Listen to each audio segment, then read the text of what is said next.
자, 이제 우리가 이제 적어도 12시간 지나면 더 이상 2023년이라는 시간은 영원히 우리에게서 없어집니다. 아쉽기도 하지만 또 새로운 시간들을 하나님이 또 주실 거니까 또 감사하기도 한데, 인생의 가장 절망스러운 것은 다른 게 아니라 시간이 없다는 게 가장 절망스럽다는 생각이 듭니다. 무언가를 할 수 있는 시간이 없다는 것만큼 절망스러운 게 없거든요. 그래서 우리가 너무 시간에 대한 정말 성공하고 정말 축복된 사람의 생각의 특징 중에 하나가 뭐냐면 시간을 귀하게 여긴다는 것입니다. 실패하고 인생에 정말로 축복되지 못하는 사람들의 또 특징은 시간을 우습게 여긴다는 거죠. 그래서 시간을 잘 쓰는 사람이 결국은 그 사람이 지혜로운 사람이고 또 인생에 성공할 수 있는 기회가 또 확률이 높다라는 것입니다. 근데 우리는 그렇습니다. 히스기야 왕이 이사야를 통해서, 이사야 선지자를 통해서 이제 하나님의 부고장을 받게 되죠. 그래서 이제 어쩌면 그날 밤으로 그 영혼을 데려가려고 했지만 히스기야 왕이 결국 하나님께 기도해서 생명 15년을 연장받지 않습니까? 그래서 우리는 다행스러운 게 히스기야 왕처럼 하나님께 부고장 받지는 않았으니까 아마 내년 2024년은 분명히 우리에게 하나님의 선물로 우리에게 올 줄을 믿습니다. 그렇다면 2024년이란 새로운 시간을 앞둔 지금 정말 우리 모두가 가져야 할 태도는 과연 무엇일까요? 그런데 그러게 이 말씀을 나누기 전에 먼저 우리가 알아야 될 게 있습니다. 그것은 뭐냐면 육의 세계는 내가 원하도 원치 않던 시간이 흐르면서 날짜가 바뀌고 시간의 경계선이 생기지만 영의 세계에서는 시간의 지배를 받지 않기 때문에 경계선이 없다라는 것입니다. 그래서 내가 예수님의 보혈과 예수님의 이름으로 영적인 선을 그어야만 된다는 거죠. 설정을 해놔야 된다는 거죠. 그래야만이 비로소 그 성도에게 경계선이 생기는 거거든요. 남북 간의 분단선이 생기든 영의 세계에서 시간의 경계선이 우리가 예수님의 보혈과 예수님의 이름으로 우리가 행할 때에 선이 생기는 거거든요. 그렇지 않으면 육의 세계는 저절로 시간과 날짜는 바뀌어도 여전히 그 사람의 새로운 시간 속에서는 그의 과거의 안 좋은 것이 영향력을 행사하고 과거가 재현되고 과거가 지배하고 과거 때문에 손해를 보게 된다는 것입니다. 그것은 그의 영의 세계에서 확실한 영적 태도로서 시간의 선을 긋지 않아서 그렇다는 것입니다. 시간의 경계선을 영적으로 만들지 않으면 반드시 이런 일이 벌어진다는 것입니다. 세상 사람은 그런 걸 모르죠. 그런 어떤 적용을 받는 사람들이 아니에요. 그러나 예수 믿는 사람은 하나님이 계시고 영의 세계에 같이 공존된 존재이기 때문에 이 영의 세계에서 바로 되어야 육의 세계가 바로 되고 영의 세계에서 결정난 게 육의 세계에서 결정나는 이 법칙에 따라서 우리가 정말로 예수님의 보혈과 성령의 어떤 임재 안에서 예수님의 이름으로 뭔가 명확하게 하지 않으면 그거는 우리는 시간의 육의 세계는 바뀌었어도 영의 세계는 시간이 정지된 세계니까 자연히 그게 선을 긋지 않으니까 영적으로 선을 그어놓지 않으니까 그 과거의 것들이 현재처럼 계속 들어와서 역사를 한다는 것입니다. 그래서 이런 사람이 있죠. 왜 작년이 오래 갔다. 그래서 작년의 모습이 올해의 모습 동일하다라면 이 사람의 문제는 뭐냐면 작년에 끊어져야 될 영적으로 선을 그어놔야 될 것을 긋지 않고 그냥 놔뒀기 때문에 시간은 바뀌어서 2023년이 됐는데 2022년께 그대로 와서 그냥 복사돼서 2022년에 유사한 사건들을 계속 만들어내는 거예요. 많은 사람들이 영의 세계를 믿지 않으니까 예수 믿는 사람이 안타까운 게 뭐냐면 어리석은 또 모습이 뭐냐면 세상 사람이 시간을 바뀌었다, 달력이 바뀌었어. 그래서 막 오늘 같은 날 뭐 해돋이 보러 가고 막 난리를 치고 새로운 한 해를 맞이하고 그러지만 그거는 세상 사람 얘기예요. 믿는 자가 그렇게 해버리면 그거는 허무한 짓 하는 거예요. 왜? 영의 세계는 안 바뀌었거든요. 이게 안 바뀌어서. 왜? 선이 없으니까. 2023년과 2024년이라는 게 이 우리가 보이는 이 세계에서는, 육의 세계에서는 명확하게 구분을 줬지만 영에서는 구분이 없거든요. 그 구분을 누가 짓냐? 세상의 달력이, 시간이 구분을 짓는 게 아니라 우리는 우리 예수님의 이름과 예수님의 보혈로 선을 내가 그어야 되는데 내가 안 그니까 그게 그대로 넘어오는 거예요. 그러니까 재현이 되는 거예요. 그래서 여러분의 인생에 왜 나는 새로운 게 안 나타나고 나는 왜 새로운 축복들이 없느냐 할 때 왜 나는 여전히 사는 게 어제가 오늘 같고 오늘이 또 내일 같은 인생을 왜 살 것 같다라는 생각이 든다면 다른 게 아니에요. 그 사람이 영적으로 선을 긋지 않기 때문에 그러는 거예요. 이거는 하나님이 거주는 게 아니라 내가 거어야 된다라는 거예요. 내가 선을 그어야 되는데 선을 긋지 않으니까 이게 그대로 영의 세계는 이 시간의 흐름이 없으니까 그냥 그대로 그거는 현재로 넘어오는 거예요. 2024년 현재로 계속 작용하게 돼 있다라는 거죠. 그래서 세상 사람처럼 막연히 올해는 잘 될 거야, 좋은 일이 있을 거야, 그건 세상 사람 희망사항이고 예수 믿는 사람한테 이거는 전혀 의미가 없어요. 세상 사람같이 희망사항으로 사는 건 허무한 거예요. 예수 믿는 사람은 정말 희망이 있고 소망이 있고 정말로 그게 제대로 뭔가 작년보다 다른 모습이 있다면 반드시 선을 걸어야 된다는 거예요. 내가 뭔가 태도가 분명히 되고 뭔가 분명히 하나님 앞에 선을 거놓는 믿음의 어떤 모습이 있어야 그게 과거의 것이 현재로 넘어오지 않지, 이 선이 없으면 그대로 넘어온다라는 거예요. 그래서 과거가 지배하고 과거의 일이 발생하고 또 과거에 또 과거 때문에 손해보는 일들이 벌어진다는 걸 우리는 분명히 알아야 될 줄 믿습니다. 자, 그렇다면 우리는 지금 의미 있는 시간의 경계선이 있게 하려면 지금 우리가 어떤 태도를 가져야 되는지 한번 생각해 봐야 됩니다. 이거는 세 가지라고 봅니다. 첫 번째는 이미 지나간 23년의 과거의 것 때문에 발목 잡힌 것들이 있으면 지금이라도 끊어내야 된다는 것입니다. 왜냐하면 12시간 후에는 2024년이 올 건데 2024년에는 정말로 가벼운 마음으로 아무것도 나를 발목 잡는 것 없이 가볍게 2024년을 맞이해야 되는데 과거의 것이 나를 발목 잡아서 2024년에 몸은 2024년인데 여전히 그 사람은 2023년에 안 좋은 것들을 계속 발목 잡혀서 2024년을 맞이한다면 그 사람은 손해를 본다는 거죠. 2024년에 하나님이 주시려는 축복이 지난 과거 때문에 제한받거나 가로막히거나 하는 것은 분명히 하나님 뜻은 아닙니다. 그건 반드시 없어야 되는 거예요. 그래서 마지막까지 오늘 이 하루가 지나가기 전에 반드시 마지막까지 찾아보아야 됩니다. 2023년의 마지막 시간까지 이것들을 찾아내서 2024년까지 넘어오지 못하게 해야 된다는 것입니다. 그러면 그것이 무엇일까요? 첫 번째는 먼저 내 마음 안에 사라지지 않고 존재하고 있는 괴로운 기억들, 영상과 소리들, 이건 반드시 소멸시켜야 돼요. 이게 그대로 살아남아서 내 마음속에 계속 자리 잡고서 이게 계속 작용을 한다면 우리는 2024년에도 그것이 그대로 또 나에게 어떤 행사를 할 거라는 거죠. 그리고 나 자신을 불행하게 만드는 마음 안에 있는 그 어떤 강한 생각, 고집, 주장, 감정들을 끌어내야 됩니다. 이 감정 속에는 용서하지 못하는 거, 그리고 불편한 감정들, 분노하게 만들고 나를 무기력하게 만들고 우울하게 만드는 기억들, 감정들, 이런 것들이 반드시 없어져야 돼요. 그래서 그 사람이 진정한 새로운 시간의 축복을 받으려면 그 사람의 마음 안에 있는 것부터 정리가 돼야 돼요.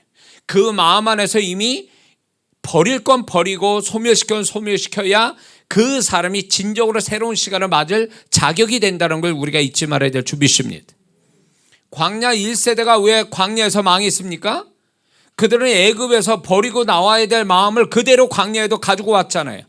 애굽에 무슨 마음이 있었어요? 노예 생활하면서 패배의식이 있었고 손해의식이 있었잖아요. 이런 것들이 결국 광야에 하나님이 주시는 것들에 감사도 못하고 불평을 갖게 되고 손해본다라는 생각 속에 계속 하나님을 의심하고 이런 것들이 애굽에서 가져왔던 그들의 불편한 마음들이 결국은 그들은 가나안 땅 못 들어가고 광야에서 죽을 수밖에 없었다라는 거죠.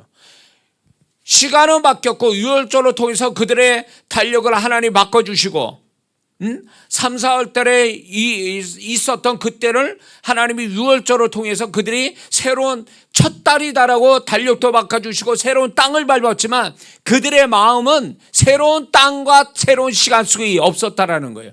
과거가 그들 안에 애굽의 시간들이 있었다라는 얘기예요. 애굽의 행위가 있었단 말이에요. 금송아지 가지고 우상 숭배하는 이 애굽의 그 행위가 그들이 새로운 시간 속에 가지고 왔을 때 그들은 어떻게 됐습니까? 죽었잖아요. 광야에서 죽은 자들, 광야 1세대가 광야에서 죽는 건 하나님 뜻이 아니었지만 그들은 죽었잖아요. 가나안 땅 못 가고. 왜 그럴까요? 그게 다 보면은 과거의 것을 가지고 들어왔기 때문에 그래.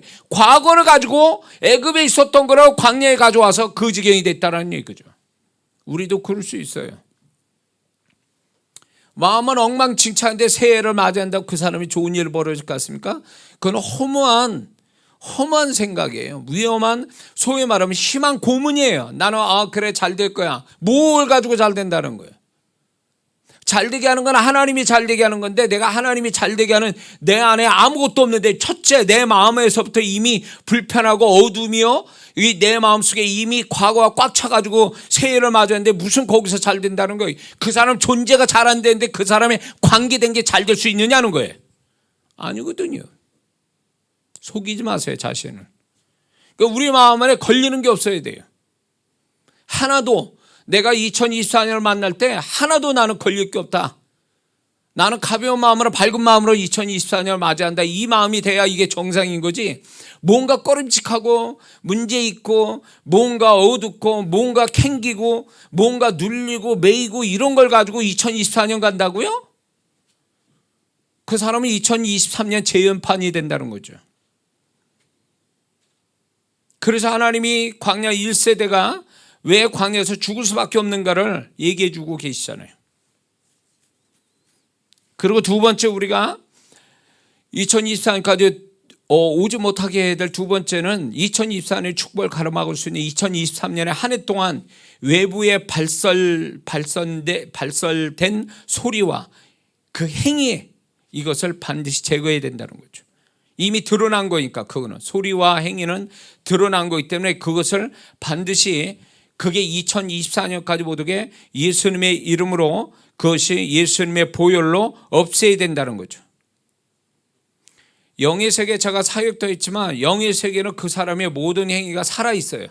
그 소리와 행위가 이미 영의 세계는 자기가 예수님의 이름과 예수님 보혈을 사용하지 않으면 그 행위와 소리는 살아서 작용한다라는 거예요. 육의 세계에서는 누가 본 사람이 없고 그 소리는 사라졌고 그 행위는 누구도 안 봤어요. 그러나 영의 세계는 이미 다 기록되어 있다는 거예요. 근데 우리는 안 그런 척하지만 이미 영의 세계에 다 기록되어 있고 그건 하나님도 보고 계셨고 마귀도 보고 있는 거예요. 그 기록을.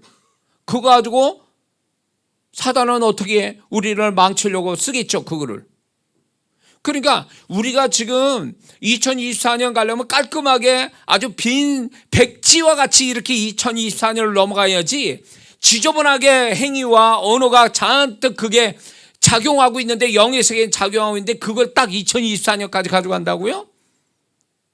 그러면 그 사람 제약받을 걸? 그것 때문에? 그래서 기억나는 건 아예 싹 다 소멸시켜야 돼요. 다 예수님의 이름의 능력이 얼마나 큽니까? 예수님의 보혈의 능력이 얼마나 커요? 우리는 그거를 우리에게 권세를 주셨잖아요. 그걸 써야 된다고. 그거를 그거 쓰지 않고 세상 사람처럼 입 딱 다물고 뭐 나만 아는데 뭐 아무도 모르는데 뭐 그러고 2024년 뭐 잘 될 거야라는 그런 희망 고문 안에서 2024년 맞이한다고 그 사람 잘 되는 게 아니거든요. 깔끔해야지. 깔끔하게 정리가 돼야지. 어쨌든 간에 나를 피해를 주고 손해를 보고 어떻게 했든 간에 그걸로 해서 내 마음이나 내가 잘못된 행동이나 말을 했다면 그건 그 사람의 문제인 거예요. 이제 그 가해자의 문제가 아니라 피해자의 입장에서 그거를 안 좋은 말을 하고 안 좋은 마음을 갖고 안 좋은 행동을 해버리면 그 다음부터는 그 사람의 문제라고요. 누구를 탓할 거예요, 그거를? 응? 그렇기 때문에 우리가 2024년 갈 때는 이런 모습으로 가면 안 된다는 거죠. 신백지 같은 상태로 넘어가야 되는 거예요. 그게 지혜로운 거예요. 이해가 되시죠? 세 번째는 지금까지 마음과 육체의 삶, 신앙 속에서 자신을 괴롭혔던 귀신의 역사를 반드시 축기하고 오늘로 끝을 내야 돼요. 이게 아무래도 귀신 역사 같다. 그러면 마음이든 그 사람의 삶이든 어떤 관계 속이든 그게 귀신 역사 같다. 그러면 반드시 죽게 해야 돼요. 2024년까지 못 넘어가게 죽기를 해야 돼요. 너희들은 2024년까지는 오지 마라. 2023년 오늘로 다 끝을 내라. 너희들은 2024년을 못 넘어와. 이렇게 선언을 해버리는 거죠. 그래야 귀신들이 역사를 안 해요. 얘네들은요, 여러분 아셔야 될 게, 제가 이제 이렇게 뭡니까? 안 좋은 사람, 우리나라 뉴스 같은데 안 좋은 사람들의 행위를 보면 귀신의 습성하고 똑같아요. 귀신의 습성하고. 그 중에 하나가 뭔 줄 아세요? 얘들은 자신이 발각날 때까지 계속 그 짓을 하거든요. 그래서 확장시킵니다. 발각나죠? 그래서 이제 저항을 한대. 얘들의 이런 것들을 이제 없애버리려고 저항하잖아요. 그러면 저항을 같이 합니다. 공격하면 저항을 해요. 저항해서 밀리잖아요. 밀리면 밀리는 데까지만 가요. 그래서 밀렸다 그래서 얘들이 없어진 게 아니에요. 밀렸잖아요. 그리고 밀리고 가만히 있으면 얘들이 다시 공격해 들어와요. 마귀의 습성이 이거거든요. 그런 다음에 완전히 얘들의 박살나기, 완전히 분해가 되기 전까지는 얘들은 조금이라도 힘이 남으면 그거를 발판 삼아 다시금 일어서서 역사를 한다는 거예요. 이게 아주 지저분하고 끈덕지고 이게 귀신의 특성이에요. 그러니까 안 좋은 사람들 속에 귀신 역사를 하는데 귀신의 특성을 가지고 역사한다는 거예요. 깔끔하게 나 잘못했습니다 이러고 딱 끝나는 게 아니에요. 얘네들은 자기들이 완전히 박살날 때까지는 계속 변명되고 핑계대고 이유되고 그러면서 계속 자기들을 살아남으려고 이 방법 저 방법 교묘하게 씁니다. 그래서 계속 그래도 밀어붙이면 얘네들이 밀리는 척하고 또 밀려난 다음에 거기서 머물고 있는 거예요. 진 것처럼. 그러면 이제 사람들이 얘네들은 이제 없어졌는가 보다 하고 손을 띄잖아요. 그때부터 다시 시작하는 거예요. 이게 귀신의 특성이에요. 근데 우리는 뭐가 있습니까? 예수님의 이름, 예수님의 이름의 능력이 있고 보혈의 능력이 있어요. 그래서 얘네들을 완전히 소멸시켜야 돼요. 완전히 사라졌다 할 때까지는 해야 되는 거예요, 이게. 응? 그래서 없애버려야지. 이게 좀 해봐서 잠잠하니까 없는가 보다 하지만 얘네들은 나중에 되살아나가지고 또 역사를 한다는 거죠. 그러니까 애매하게 귀신의 역사를 당하는 사람들이 한둘이냐고. 다 했다고 그랬는데 보니까 또 걔네들이 또 살아나서 역사한다는 거죠. 아주 잔인하고 아주 지저분하고 아주 끈덕져요, 얘네들이. 근데 이게 사람에게 붙어서 역사하면 그 사람이지만 그 안에 귀신의 특성을 가지고 역사하기 때문에 귀신이 그를 잡아서 역사하기 때문에 이거는 사람을 보면 안 돼요. 그 사람은 사단의 도구일 뿐이에요. 진짜 그 사람을 잡고 흔드는 건 귀신이에요. 그래서 이런 부분들이 우리가 반드시 죽기에서 끊어내지 않으면 2024년까지 얘들은 슬며시 같이 따라 들어올 거예요.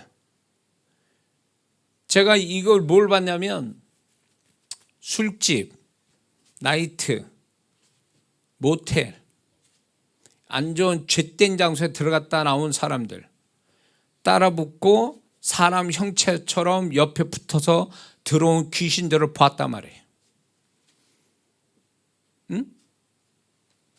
걔네들은 안에 있는 게 아니에요. 걔네들은 바깥에 있다고. 사람 형체로. 사람 형체 아니면 동물 형체로 바깥에 있어요. 걔네들은 따라 들어온 거예요. 그 현장에 그런 데 있음으로 인해서 귀신이 따라 붙은 거예요.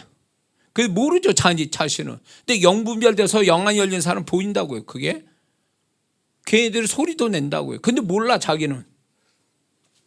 그러니까 이거를 띄어내지 않잖아요. 회개를 하든 예수의 이름으로 띄어보내지 않으면 얘네들은 계속 붙어 다니면서 사이에서 이간질해서 이 사람을 괴롭히고 잘못되게 만들어버려요. 귀신이 육체 속에 마음 속에만 있는 게 아니라 형체를 가지고 바깥에도 있다고요. 그러니까 그렇게 그 사람은 이거를 띄어내지 않고 회개치 않으니까 귀신이 계속 붙으면서 이 사람을 괴롭히는 거, 안 되게 하고 어렵게 하고 손해나게 하고 싸움 나게 하고 막 이런 일들로 막 벌어지게 하는 거예요. 그러면 이 사람은 자기도 모르게 나는 그런 뜻이 아니었는데 상대방이 아니면 상황이 잘못돼 가는 거예요. 누가 그렇게 할 것 같아요? 귀신이 그렇게 하는 거라고. 영안이 안 열리니까 이게 왜 그렇지 이상하다고 생각하고 그럴 수도 있어 이렇게 생각하고 넘어왔는데 절대 그렇지 않아요. 영의 세계는 증명을 한다. 그게 왜 그런지를 확실하게 보여준다고요. 영의 세계에서는. 그러니까 2024년을 너무 제대로 아주 깔끔하게 깨끗하게 넘어가려면 이런 것들이 정리돼야 된다는 거죠. 이해가 되십니까? 이건 실제적인 얘기하는 거예요. 그냥 교훈적인 얘기하는 게 아니고. 두 번째는 우리가 2024년에 우리가 시작 전에 우리가 준비해야 될 가져야 할 태도가 두 번째는 뭐냐? 성결과 거룩을 준비해야 됩니다. 아까 이런 여호수아 3장 5절에 이들이 요단강을 믿음으로 건너가야 될 때가 있었습니다. 이제 가나안 땅 들어가기 위한 요단강을 먼저 건너가는데 하나님이 이스라엘 백성에게 한 가지를 명령해요. 그게 뭐냐면 성결하라. 내일 하나님이 기이한 일을 행하실 것이다. 요단강을 건너가는 것은 그들이 언약궤를 메고 물속에 들어가서 믿음으로 물을 밟음으로 해서 물이 갈라지는 상태에서 요단강을 건너가는 이 기적은 하나님이 행하신 건데 그 기적을 경험하려면 너희들이 한 가지 준비해야 되는데 그게 성결함이라는 거, 거룩함이라는 거예요. 이거를 가져야 하나님의 기적을 볼 자격이 있다는 거예요. 이게 없으면 경험 못한다는 얘기가 같은 거죠. 하나님이 왜 성결을 거룩을 준비하라고 하셨을까요? 그것은 하나님이 새 일을 행하시는데 방해되고 가로막는 것이 있는데 그게 죄, 더러움, 이게 문제가 되기 때문에 그래요. 하나님의 역사로 가로막기 때문에 그런 거예요. 이사야 59장 1절과 2절을 보니까 여호와의 손이 짧아 구원치 못하심도 아니요 귀가 둔하여 듣지 못하심도 아니라 오직 너희 죄악이 너희와 너희 하나님 사이를 내었고 너희 죄가 그 얼굴을 가리워서 너희를 듣지 않으시게 함이니 하나님이 믿는 자라 하나님의 백성을 구원하지 못한 이유는 손이 짧아서 능력이 모자람이 아니라 죄 때문에 그렇다는 거예요. 그러니까 하나님의 역사를 왜 경험 못하는가? 우리가 거룩함을 가지지 않았기 때문에 그런 거예요. 죄를 품고 있으니까 하나님이 그의 기도를 듣지도 않고 축복을 안 하시는 거예요. 그러므로 성결함이 결국 하나님의 새로운 2024년의 축복을 볼 수 있는 자격을 부여받는 건데 이거를 제대로 갖지 않고 2024년을 가면 이 사람은 문제가 된다는 거죠. 출애굽기 19장 10절에 보니까 하나님이 하늘에서 시내산으로 내려오십니다. 시내산에서 하나님 이스라엘 백성이 하나님을 배울 때 하나님이 먼저 이스라엘 백성에게 뭘 요구했냐면 먼저 성결하라. 하나님이 성결하라고 여호수아에게 말씀합니다. 성결해야 하나님을 만날 수 있다라는 거예요. 응? 민수기 11장 18절을 보니까 하나님이 이스라엘 백성에게 사막에서 메추라기 고기를 먹이시는 기적과 축복을 주시기 전에 뭘 주문했냐면 먼저 성결하라. 하나님이 기적을 볼 만한 자격 있는 사람이 되려면 하나님이 요구하는 한 가지가 뭐냐면 성결하라. 네가 그 축복을 받을 만하게 성결로 준비해라 그 얘기거든요. 왜 우리는 하나님의 축복과 하나님의 기적을 충분히 못 보는가 할 때 먼저 우리는 기도했는데도 왜 하나님의 그런 축복을 못 보느냐? 성결하지 않아서 그런 거예요. 하나님은 먼저 요구했잖아요. 하나님의 역사, 하나님의 기적을 보기 위해서 항상 먼저 요구한 게 뭐냐면 성결하라는 거예요. 거룩함을 가져라. 그 구약에서 얼마나 그거를 자세히 또 설명합니까? 율법 속에. 근데 이거를 성결치 못하는 마음, 물건, 현장, 사람, 언어 이런 거를 버리고 단절시키고 깨끗하게 해야 되는데 이렇지 않는 상태에서 2024년에 넘어가게 되면 그 사람은 반드시 이것 때문에 자신이 받아야 할 축복을 놓치고 갈 수 있다는 거죠. 아이성의 실패가 뭐로 인한 거예요? 사람이 군사력이 모자람입니까? 아니잖아요. 우리가 다 아는 것처럼 아간의 죄였잖아요. 숨겨진 죄가 아이성을 충분히 이길 수도 있는 걸 못 이겼잖아요. 오히려 36명이 죽어나갔잖아요. 이스라엘 백성이. 그래 결국 뭐예요? 거룩함을 안 가져서 그렇게 된 거잖아요. 하나님 말씀 불순종한 죄가 결국 그들의 갈 길을 가로막았잖아요. 손해보게 만들었잖아요. 그렇다면 이게 역사 속의 한 이야기거리입니까? 오늘 우리가 2024년이 분명 2023년보다 다른 2023년보다 더 새로운 더 많은 더 높은 하나님의 손길과 축복이 있을 건데 우리가 그거를 보려면 하나님이 지금 뭘 준비하라냐면 성결을 준비하라는 거예요. 거룩함을 준비하라는 거예요. 다른 거 뭐 크게 하나님이 요구한 게 없단 말이에요. 근데 이거마저도 안 한다라는 거지. 그러니까 세상 사람 신년을 어떻게 맞이합니까? 진탕망탕 그냥 만나가지고 술 먹고 막 난리를 치면서 새해는 막 저기 막 늦게 일어나고 술 취해가지고 머리 아프니 어쩌면 새해를 맞이하거든요. 그건 세상 사람이에요. 그렇게 하라고 그래요. 그러나 이수민 사람이 그렇게 하면 큰일 나는 거예요. 의미를 하나님이 우리가 의미를 두듯이 하나님도 분명히 의미를 주시는데 우리가 그런 하나님 또 의미를 주시는 그거에 대해서 내가 선도 그저 거의 있지도 않고 내가 선을 긋지도 않는 상태에서 그냥 세상 사람처럼 한다면 그 사람은 내년 살아보나마나 이미 답은 나온 거예요. 우리는 죽어봐야 천국 가고 지옥 갑니까? 그때 아는 거예요? 아니잖아요. 이미 하나님 말씀했잖아요. 여호수아 1장에서 이 가나안 7족속과 싸울 때 싸워봐서 이길지 질지라 하나님 말씀했습니까? 이미 1장에서 얘기했잖아요. 벌써 어떻게 하면 이기는지를 벌써 하나님은 먼저 말씀하셨잖아요. 이렇게 하면 이긴다고. 그러니까 우리는 살아봐서 아는 사람이 아니라고. 어떻게 내가 어떤 태도로 보이냐에 따라 내 삶이 이미 2024년 이미 결정 난 거예요. 믿습니까? 살아봐서 아는 게 아니에요. 이미 하나님이 2024년에 모든 거 다 세팅해놨다고. 그분이 우리를 위한 거 다 세팅했는데 그거를 취할 수 있는 자격이 있는 사람이냐 아니냐는 그거는 내 책임일 뿐이지 하나님 책임이 아니라는 거예요. 근데 우리는 막연하게 2024년 넘어간다고요? 후회할 걸? 그렇게 되면 후회한다고요. 신년 집회에 정말 하나님께 정성을 다해서 했던 그 성도가 간증을 나중에 해요. 홈페이지 같은 데 올라오는 게 있거든요. 보면은 신년 집회의 응답을 받았다라는 거예요. 신년 집회 그렇게 하나님께 드렸더니 그렇게 축복을 받았다. 그 사람은 신년 집회 안에 참석 안 하고 하나님께 헌신 안 했으면 없다는 얘기예요. 그 얘기는 또 다시 거꾸로 얘기한다면. 그러니까 하나님 앞에 정확한 내 태도가 결국 하나님이 예비한 걸 취하게 만드는 거예요. 없는 걸 만들어내시는 게 아니에요. 이미 있는 걸 경험하는 거예요. 자격이 있는 성도가 되니까 하나님이 경험시킨 거지 없는 걸 만드는 사람이 만들어져서 경험된 게 아니라 그 얘기예요. 이해가 되십니까? 그래서 우리는 2024년 새해를 맞이하기 전에 우리는 이 거룩함을 가지고 준비를 하고 넘어가야 될 줄 믿습니다. 세 번째는요, 우리가 뭘 이 새로운 시작이 되는 2024년, 저는 우리가 가질 마지막 세 번째 태도는 축복을 선언하는 것입니다. 운동 시합 직전에 있는 선수들은 마지막으로 자기 자신에게 자신감, 승리, 확신을 불어넣지요. 그래서 어떤 선수는 자기를 향한 혼잣말 하기도 하고 또 자신을 가볍게 때리기도 하고 또 어떤 선수는 자신만의 액션을 취하기도 하고 루틴을 행하기도 하죠. 어떤 습관이 있죠.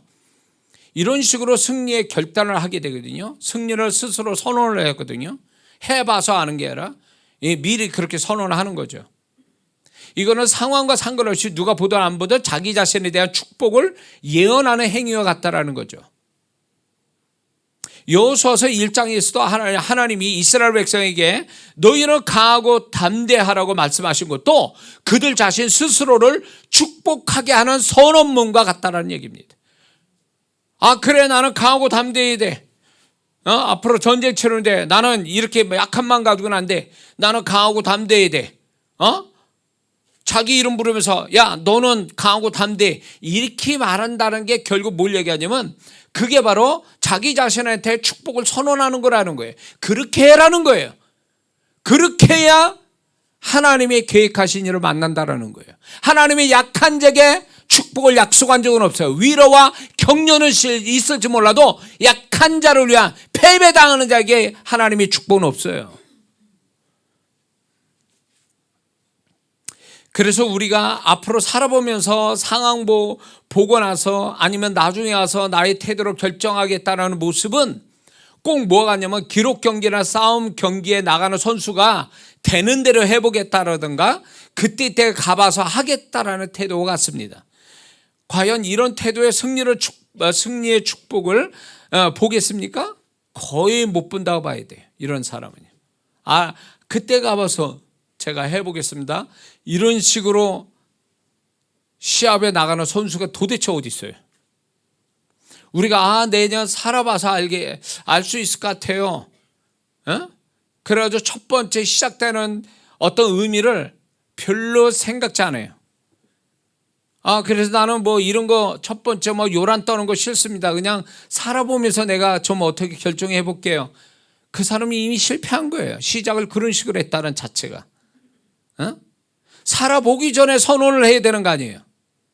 뭔 일을 만나기 전에 선언하는 거잖아요. 우리가 왜 하나님 앞에 기도해야 되고 예배드리고 이 주일의 첫날이잖아요. 이 날을 왜 예배드리는가? 하나님 앞에 선언하는 거예요. 하나님을 기쁘게 하고 우리 자신한테 선언하는 거잖아요. 이것이 하나님이 결국 우리가 그렇게 하는 것에 대해서 하나님이 축복하시는 거 아니냐 말이에요. 그것처럼 우리가 한 해를 살아가면서 그냥 살아본 다음에 대단 별 수 있습니까? 어제가 오늘 같고 오늘이 또 내일 같을 텐데 그렇게 사는데 요란 떨면서 의미를 부여하면서 그렇게 합니까? 라고 하는 것은 운동 시합 싸움 하는 선수가 그냥 당해본 다음에 해본 다음에 내가 결정하겠습니다. 이런 것과 똑같은 거죠.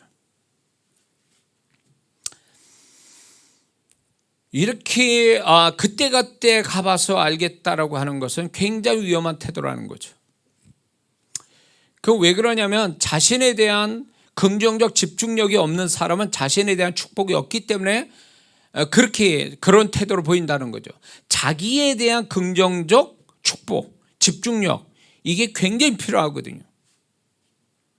근데 자기에 대해서 긍정적으로 평가해주고 집중을 하고 있다는 그 자체가 자신을 존중하고 사랑하는 태도라는 거죠. 이럴 때 비로소 이 사람이 어떤 상황이 와도 이길 힘을 갖게 된다는 거죠. 그리고 또 축복을 선언해야 되는 데서 우리가 알아야 될 거는 뭐냐면 하나님은 사람을 목표지향적인 존재로 만드셨다는 거예요. 처음부터 창세기 27절 28절을 보면 1장 27절 28절을 보면 하나님 우리에게 사람에게 복을 주시되 땅에 정복하라 다스려라 충만하라. 이것은 결국 그들에게 아무것도 가지지 않을 때 이렇게 되라고 명령하신 거예요. 될래가 아니에요. 되라는 거예요. 그거는 결국 뭐냐? 우리 인간을 그런 존재로 만드셨다는 걸 선언해 주시는 거거든요. 인간은 그래서 이 창세기 1장 28절을 정말 잘 진짜 적용하고 믿음 갖고 확신 가지고 열심히 하는 민족이 우리나라예요. 우리나라만큼 어느 어느 학자가 돌아가신 이원영 그 학자가 그분이 뭐라 하냐면 한국 사람은 목표 지향적인 존재다. 상향 위주의 뭐라 그래 상향 높은 쪽을 향해서 가는 존재다. 이렇게 한국 사람을 그렇게 표현해요. 근데 맞아요. 쌍놈이 양반에서 길을 쓰는 것, 또 양반은 어떻게 철저하게 더 높은 곳을 가려고 하는 게 다른 민족보다도 훨씬 더 강렬하다는 거죠.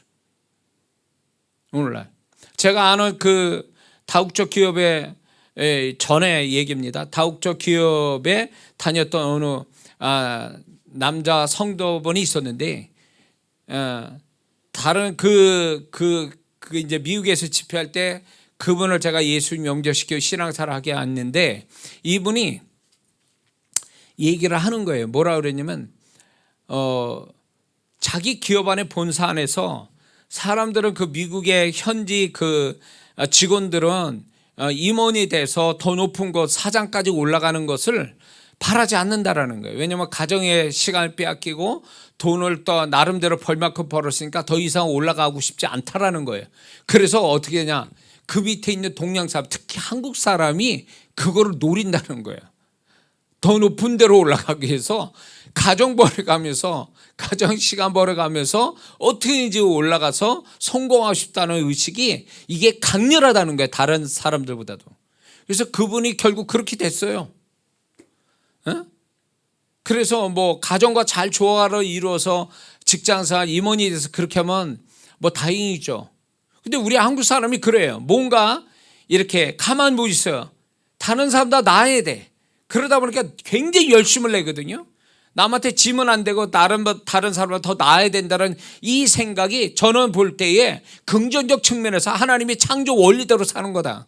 왜? 우리는 목표 지향적인 존재고 더 지금인데 더 나은 곳으로 가려고 하는 몸부림치는 이런 모습이 어떻게 보면 창조 원리대로 살아가는데 이게 너무 오버돼 가지고 변질되고 타락하고 이래서 문제지, 이렇게 살도록 하나님이 이끄셨다는 거예요. 그러니까 한국의 이런 기질이, 한국 사람이 이 기질이 여기까지 온 거예요. 우리 한국이 정말 세계에서도 없는 경제 발전과 함께 세계에서 볼 수 없는 K 문화들이 발전한 것은 결국 이대로 있으면 안 된다, 더 좋아야 된다라는 이 문제의식, 위기감이 결국으로 더 나은 곳으로 가게 만들었다는 거예요. 이게 신앙 안에서도 굉장히 중요하다는 거예요. 그러니까 신앙 안에서도 이대로 좋사오냐고 가는 사람은 하나님의 창조 원리대로 사는 게 아니고 이런 자를 위한 하나님의 축복은 예비된 게 없다라는 거예요. 그러니까 정말로 하나님이, 그 사람이 신앙이 정말로 하나님이 좋은 사람이면 하나님은 어떻게든지 뭔가 더 나아진 것, 더 나아지는 어떤 존재든 신앙이든 삶에 더 나아지기 위해서 열심을 내고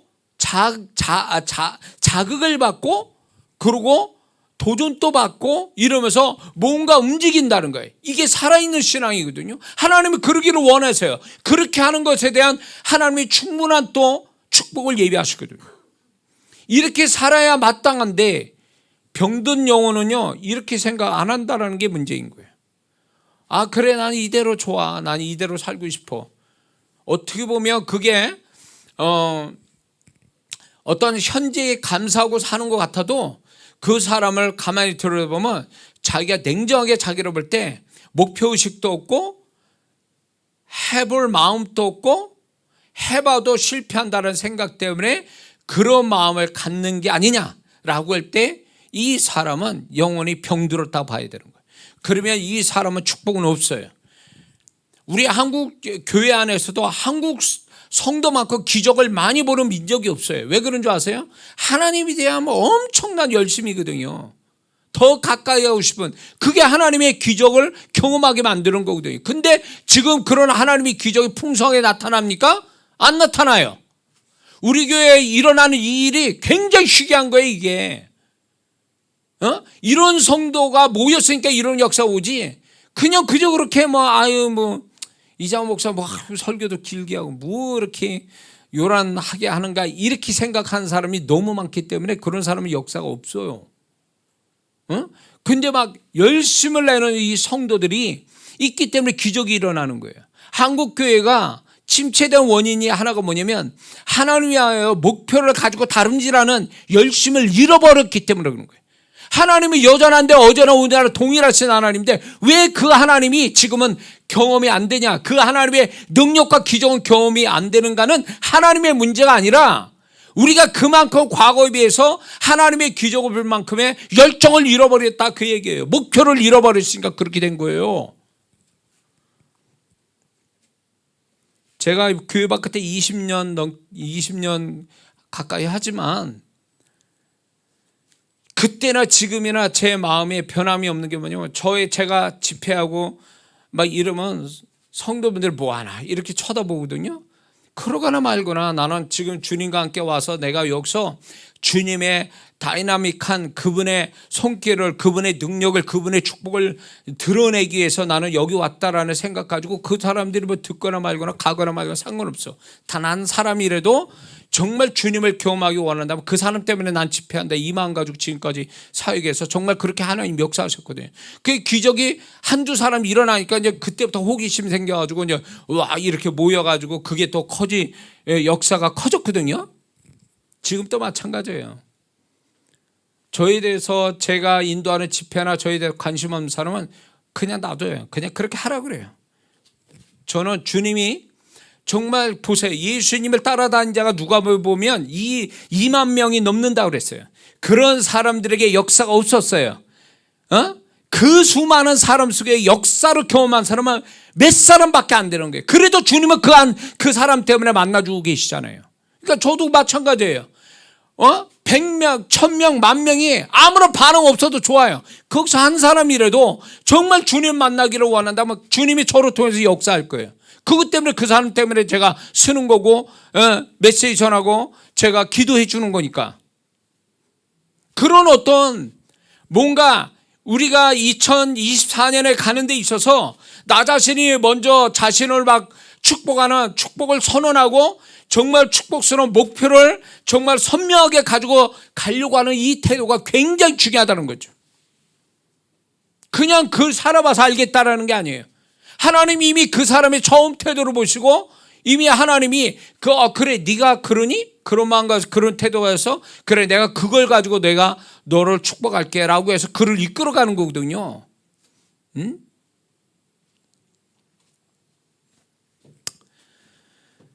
자, 그래서 우리는 과연 또 축복을 선언해야 되는데 뭘 축복스러운 선언이 무엇인가라고 생각해 볼 때 우리 이런 선언을 좀 해볼 필요가 있습니다. 나는 내년에는 그리스도인답게 살겠다라고 하는 선언을 하는 거죠. 나는 그리스도인답게 살겠다. 이게 쉬운 말인 것 같죠? 나는 어디서나 난 그리스도인답게 살겠다. 그리스도인이란 말이 그리스도 예수님을 닮았다는 뜻이거든요. 닮은 자들이라고 그 당시에 안디옥 교회에서 이 그리스도인이라는 말이 처음 나왔는데 그거는 조롱하는 말이었다고요. 오늘날 말하면 우리식으로 말하면 예수쟁이에요. 예수쟁이. 쟤들은 예수쟁이에요. 예수를 너무 예수님을 따르고 예수님대로 살려고 해. 그래서 예수쟁이라는데 그때 당시 예수쟁이가 그리스도인이라는 뜻이거든요. 그러니까 내가 예수님을 닮은 사람이 될 거야. 세상과 구별되고 수준 높게 살려고 내가 영적으로 살겠다고 지금부터 결단하고 선언할 때 주님이 그거를 붙들고 그것 때문에 나를 또 그렇게 이끌어가고 그것 때문에 2024년에 거기에 맞는 환경, 상황, 사건, 사람, 관계들이 이어질 거라는 거죠. 믿습니까? 그리고 그렇게 이끌어 가실 거라는 거죠. 다윗이 양치기로서 양치기 탔게 사니까 그가 골리앗을 만나도 이겼잖아요. 만약에 다윗이 양치기 탔게 안 살고 농땡이 치고 다른 직업을 가진 자처럼 했으면 다윗이 아무리 정말로 담대해도 어떻게 골리앗 앞에서 물맷돌을 정확하게 이마에 맞출 수 있냐고요. 이마에 한 방에 맞출 수 있는 그 실력은요 양치기답게 살 때 그렇게 된 거예요. 그리고 나중에 다윗이 군인이 돼서 군인답게 사니까 천부장부터 돼서 군인답게 사니까 그가 이기는 자가 된 거 아니냐 말이에요. 군인답게 살아서 이기는 자가 돼서 결국 그는 통합 이스라엘 왕까지 가는 거 아니에요? 답게 산다는 게 얼마나 중요한 얘기인지 몰라요. 답게 사는 자에게 하나님은 그 사람의 다운 거를 부끄럽지 않게 도와주신다는 거죠. 그렇다면 우리는 그리스도인답게 살려고 몸부림치면 하나님은 반드시 그 부끄럽지 않도록 함께 해주시는 은혜, 또 답게 사는 데서 오는 축복들이 따르게 될 줄을 믿습니다. 그리고 우리는 뭘 또 축복으로 선언해야 되냐면 주님의 존재와 말씀을 더욱 마음과 신앙과 삶에서 경험하겠다고 선언하는 거죠. 그래야 그분이 충분하게 나타내 주신다는 거죠. 나는 이제 주님을 더 경험할 거야. 내 마음과 삶에서, 신앙에서. 이런 고백과 이런 선언을 할 때에 주님이 더 나타나지 않겠느냐, 그 얘기예요. 예?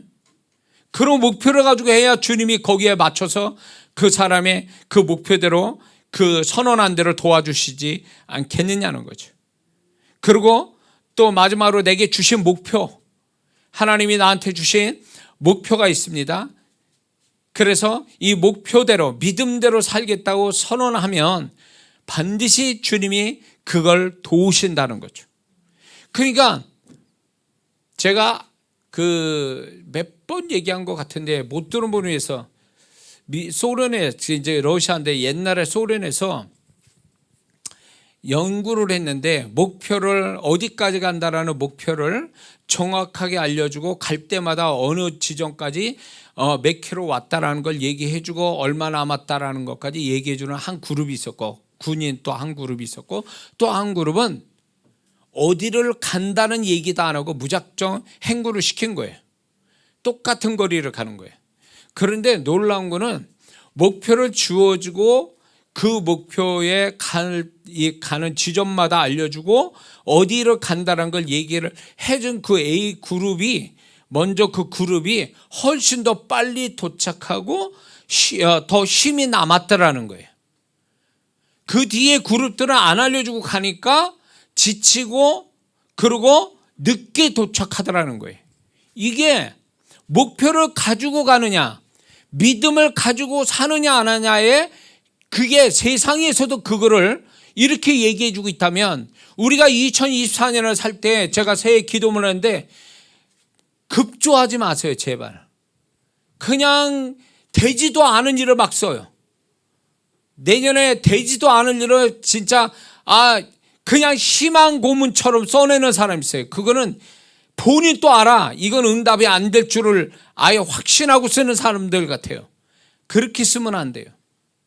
심사숙고하게 기도하는 가운데 정말 내가 이 목표대로 이 믿음대로 살겠다라고 하면 주님이 역사를 해주셔서 어떤 사람은 그게 100% 연말에 가서 100% 응답이 되는 사람도 있어요. 주님이 도우셔서 다 이루어진 사람이 있는가 하면 어떤 사람은 하나도 안 이루어져. 왜 그랬을까요? 이 사람은 가짜로 쓴 거예요. 목표도 없고 믿음도 안 싫고 그냥 이랬으면 좋겠다는 희망 고문으로, 희망상으로 썼기 때문에 안 이루어진 거예요. 응?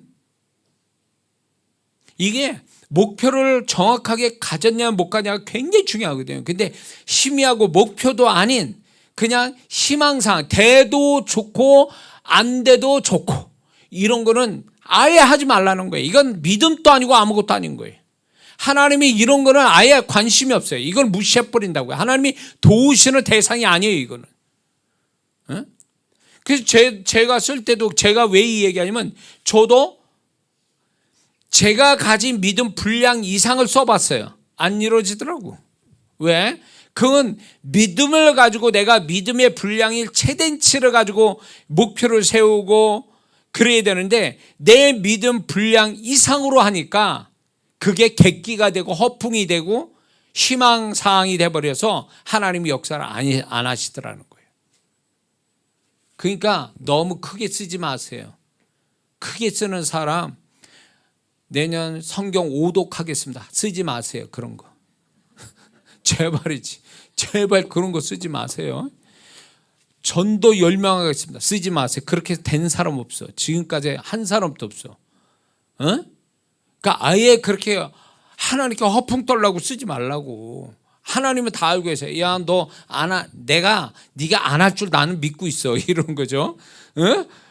이 될 줄을 믿는 게 아니라 안 할 줄 믿는다는 거죠. 그분 또.